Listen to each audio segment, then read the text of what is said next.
হজরতে হুজুর পাক সাল্লাল্লাহু আলাইহি ওয়াসাল্লাম বিদায় হজের ভাষণ দিয়েছিলেন। এই সেই স্থান, যে স্থানে হজরত বাবা আদম আলাইহিস সালাম, মা হাওয়া আলাইহিস সালাম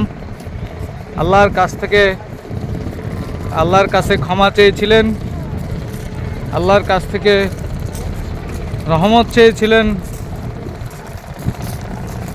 নূর নবী মুহাম্মদ রাসূলুল্লাহ সাল্লাল্লাহু আলাইহি ওয়াসাল্লামের ওসিলা দিয়ে মাপ চেয়েছিলেন, ক্ষমা চেয়েছিলেন।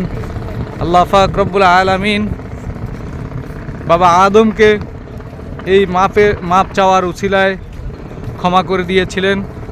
এই সেই স্থান, ঐতিহাসিক স্থান, যেই দিন হজের খুতবা দেওয়া হয়, সমস্ত হাজিগণ আরাফার ময়দানে থাকেন, অবস্থান করেন, হজের খুতবা শুনেন।